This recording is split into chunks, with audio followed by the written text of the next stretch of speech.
Hi everyone, this is Saloni Sharma. Welcome to my channel learn with Saloni. हम complex analysis के power series के questions कर रहे थे to find out the radius of convergence, है ना। अभी तक हमने 15 क्वेश्चन कर लिए हैं।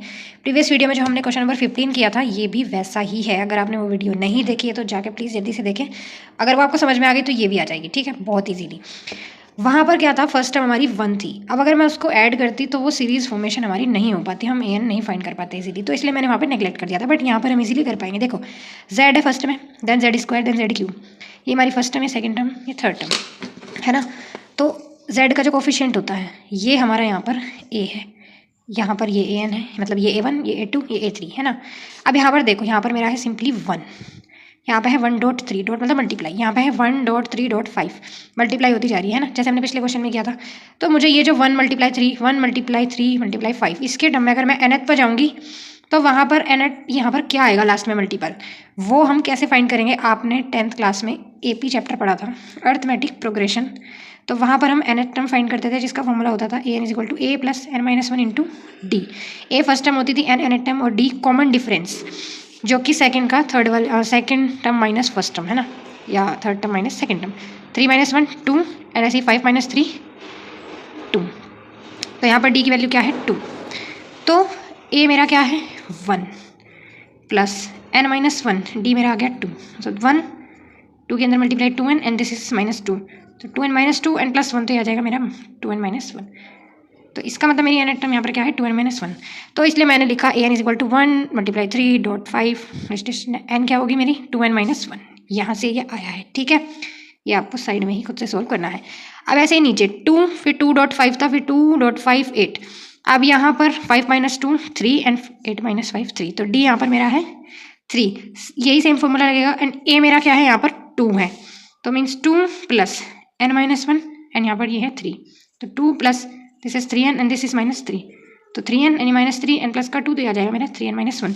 तो इसलिए ये मेरा आ गया है 3n - 1। आई होप आप ये समझ गए होंगे कि an मैंने कैसे लिखा है। अब an + 1 निकालना होता है, तो an + 1 निकालने के लिए यहाँ तक हमारी टर्म सेम रहेगी, एक नेक्स्ट टर्म और ऐड हो जाएगी n + 1 के लिए। तो अगर मैं यहाँ पर n की जगह, क्योंकि यहाँ तक तो टर्म्स रहेंगी ना, एक और टर्म आ गई है n + 1 भी, तो यहाँ तक तो रहेंगे मल्टीपल।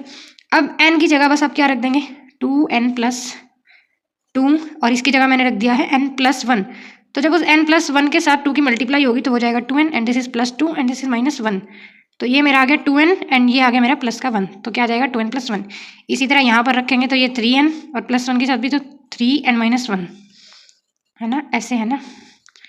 और फिर इसको भी आप सोल्व करेंगे तो आ जाएगा मेरा 3n + 2, तो नीचे आ गया मेरा ये, ठीक है। अब आगे आपको पता ही है an + 1 अपॉन an। सिमिलरली जैसे हमने पिछले क्वेश्चन में किया था, मुझे ये अपॉन ये लिखना है। जब ये मैं इसके नीचे लिखूंगी तो यहाँ पर मल्टीप्लाई होकर ये हो जाएगा रिवर्स, तो ये नीचे टर्म है ये आ जाएगी मेरी यहाँ ऊपर, और ये जो ऊपर वाली है ये आ जाएगी नीचे।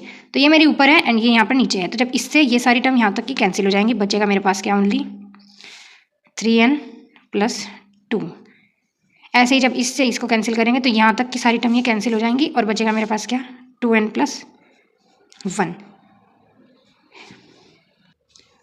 अब हम n को बाहर निकाल लेते हैं। तो मैं क्या कर रही हूँ 2n मैंने पूरा कॉमन ले लिया, तो यहाँ पर मेरा बचा 1, एंड यहाँ पर 1/2n। यहाँ पर मैंने ले लिया 3n कॉमन, तो यहाँ पर बचा 1, और यहाँ पर 2/3n। n से तो ये n मेरा कैंसिल हो गया, ये वैल्यू हमारी अब आ गई। नाउ फिर हम क्या किया करते थे, limit n tends to infinity, 1/r = limit n tends to infinity an + 1 upon an। इसमें लिमिट रख देंगे अब हम 2/3, 1 + 1/2n, एंड 1 + 2/3n। तो भाई 2/3 तो कॉमन है, तो बाहर आ ही जाएगा। अब यहाँ पर आप वैल्यू डालो तो 1 प्लस ये 1 अपॉन इन्फिनिटी आ जाएगा, अब मैं डायरेक्ट कर रही हूँ, आ जाएगा 0। ऐसे ही नीचे 1 प्लस ये 2/∞ आ जाएगा, तो ये भी आ जाएगा मेरा 0। मीन्स ये 1 ये भी 1, तो आंसर हमारा आ गया 2/3, and this is r, this is 1/r 2/3। अब r निकालने के लिए क्या करेंगे हम, इसका रिवर्स, तो दिस इज 3/2, और यही हमारा आंसर है। ऐसे ही हम और भी इंपॉर्टेंट क्वेश्चन आगे करने वाले हैं। अभी वीडियो अच्छी लगी है तो लाइक कमेंट एंड अपने दोस्तों के साथ शेयर ज़रूर करें, और आगे की वीडियोस के लिए चैनल को सब्सक्राइब करना ना भूलें। Thank you so much for watching guys, bye bye.